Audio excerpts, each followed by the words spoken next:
ప్రేమ, యేసుని ప్రేమ.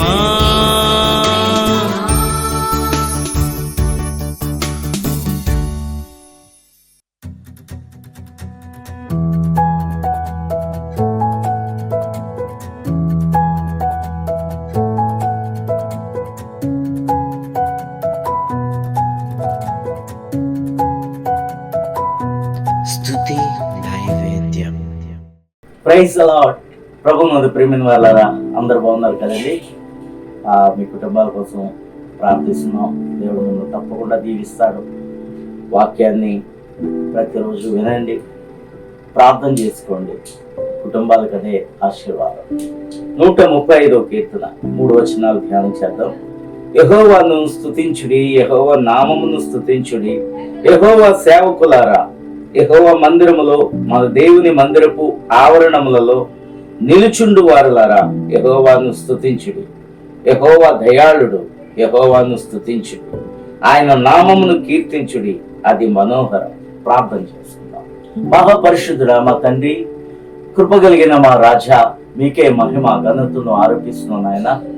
ఇదిగో మరొకసారి నీ ప్రియమైన స్వరము ద్వారా మా అందరితో మాట్లాడమని, నీ వాక్యము మాకెంతో జీవము నాయన. ఇదిగో మాకు ఆనందం నీ వాక్యమే నాయన. ఇదిగో అట్టి ఆనందకరమైన జీవనాధారమైన నీ వాక్యాన్ని మాకు అనుగ్రహించమని యేసు నామమున ప్రార్థన చేయుచున్నాము తండ్రి, ఆమేన్. ఈ 135వ కీర్తనలో కూడా సేవకులను గూర్చి రాస్తున్నారు. యెహోవాను స్తుతించండి, యెహోవాను ఆయన నామమును స్తుతించండి, యెహోవా సేవకులారా అని చెప్పి ఆయన చెప్తున్నారు. హల్లెలూయా. సేవ అంటే మరి చాలా సేవకునికి ఎన్నో రకాలైన పనులు ఉంటాయి, ఒత్తిళ్ళు ఉంటాయి. ప్రతి కుటుంబం కోసం వారి సమస్యలు ఏంటో తెలుసుకుని ప్రార్థన చేయవలసిన బాధ్యత ఉంటుంది. వాక్యానికి సిద్ధపడి ప్రభు పాదాల చెంత ఆ బిడ్డలకు కావలసిన జీవాహారం ఏమి వడ్డించాలో, వారికి ఎలాంటి ఆహారం కావాలో ప్రభు పాదాల చెంత అడిగి వాక్యాన్ని ధ్యానం చేసుకొని వాక్యాన్ని బోధించాలి. ప్రతి వారము కూడా క్రొత్తగా లేకపోతే నూతనమైన దీవెనకరమైన వాక్యాన్ని వారికి బోధించాలి. కాబట్టి సేవకులకు విస్తారమైన చక్కని పని దేవుడు అప్పగించాడు. సేవ అంటే చాలా మంది చిన్నతనంగా చూసేవాళ్ళు కొంతమంది ఉంటారు, సేవకుల్ని చిన్న చూపు చూసేవారు ఉంటారు.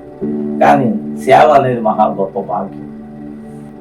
కోట్ల మంది ప్రజల్లో కొద్ది మందిని మాత్రమే దేవుడు ఏర్పాటు చేసుకొని భారతదేశంలో రక్షణ ఇచ్చాడు. ఆ రక్షింపబడిన వారిలో మళ్ళా ప్రత్యేకించి నా సేవ మీరు చేయాలని పిలుపును అందుకొని మేమందరం సేవకు వచ్చాం. కాబట్టి సేవకుల్ని చిన్న చూపు చూడకుండా దయవించి, సేవకులు దేవుని చేత ఏర్పాటు చేయబడిన వారు, మీకోసం కన్నీరు విడిచి ప్రార్థన చేసేవారు. మీ సొంత సంఘాలకు, మీ సొంత కాపురులకు లోబడండి, వారిని ప్రేమించండి. దూరపు కొండలు నునుపు అన్నట్లుగా చాలా మంది వారి సేవకునికి కనీసము దశమ భాగాలు తీయరు, ఎవరు. ఎక్కడో ఉన్న వారందరికీ చక్కగా పేర్లు వస్తాయని వాళ్ళు ఒక షీల్డ్ పంపిస్తారని చక్కగా వారిని ప్రోత్సహిస్తూ ఉంటుంటారు. దశమ భాగము నీ వెళ్ళే సంఘానికి తప్పక ఇవ్వాలి. వారి కోసం ప్రార్థన చేస్తారు. వారి బాధ్యతలన్నీ కూడా స్వీకరించి వాటి కోసం కన్నీటితో దేవుని దగ్గర మొరపెడతారు. కాబట్టి సేవకునికి ఎన్నో బాధ్యతలు ఉంటాయి.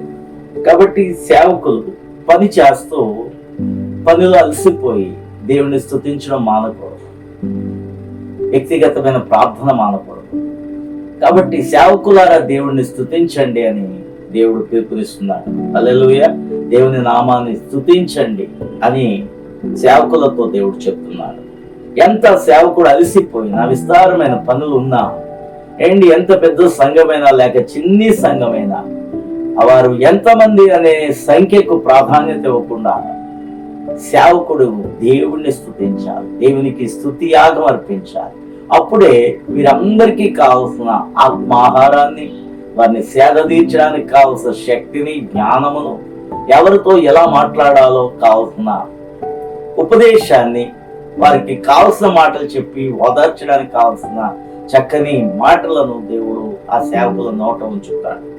యెహోవా మందిరములో, మన దేవుని మందిరపు ఆవరణములలో నిల్చుండు వారలారా యెహోవాను స్తుతించండి.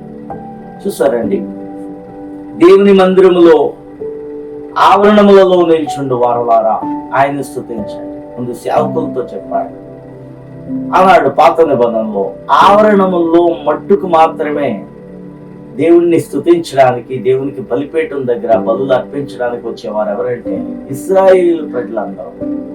ఇప్పటిలాగా దేవుని మందిరంలోనికి సేవకునితో పాటు లేకపోతే విశ్వాసం అందరూ లోనికి ప్రవేశించే అవకాశం ఆనాడు లేదు. కాబట్టి ఇక్కడ మన మాటను గమనిస్తే, మన దేవుని మందిరపు ఆవరణములలో నిలుచుండు వారలారా అంటే విశ్వాసులారా దేవుణ్ణి మీరు కూడా స్తుతించండి.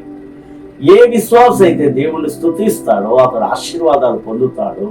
ఏ సేవకుడైతే దేవుణ్ణి స్తుతించే మనసు కలిగి దేవుణ్ణి స్తుతిస్తాడో ఆ సేవకుని యొక్క సేవను, కుటుంబాన్ని కూడా దేవుడు ఫలింపు చేస్తాడు. కాబట్టి స్తుతించే వారంగా మనం అందరము ఉండాలి. 3వ వచనం, యెహోవా దయాళుడు, యెహోవాను స్తుతించుడి, ఆయన నామమును కీర్తించుడి, అది మనోహరం.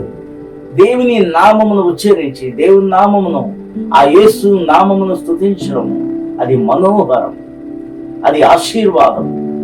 కాబట్టి ప్రియమైన వాళ్ళరా, దేవుడు దయాళుడని ఆయన స్తుతించమంటున్నాడు. నిజమండి, మన దేవుడు గొప్ప దయాళుడు, ఆయన కరుణామయుడు. ఆయనే గాని దయ చూపించకపోతే, ఆ దయను బట్టి కృప చూపించకపోతే మనం ఏనాడో నశించిపోయి ఉండేవాళ్ళం. కాబట్టి దేవుని దయను గూర్చి దేవుని స్తుతించాలి, దేవుని ప్రేమను గూర్చి దేవుని స్తుతించాలి, దేవుడు నీ కోసం చేసిన త్యాగమును గూర్చి దేవుని స్తుతించాలి. ఆయన నామమును ఉచ్చరిస్తూ దేవుని స్తుతించినప్పుడు అది మనోహరం, అది అందమైనది, అది మనోహరమైనది. కాబట్టి ప్రియమైన వాళ్ళారా, సేవకులైన విశ్వాసులైన ప్రతి నిత్యము ఆయన స్తుతిస్తూ మన జీవనాన్ని గడుపుదాం. అన్ని సజావుగా దేవుడే నిర్మిస్తాడు. అట్టి దీవెనతో దేవుడు నిన్ను నింపును గాక. ప్రార్థన చేసుకుందాం. మహాపరిశుద్ధుడమైన మా తండ్రి, మీకు వందనాలు ప్రభా.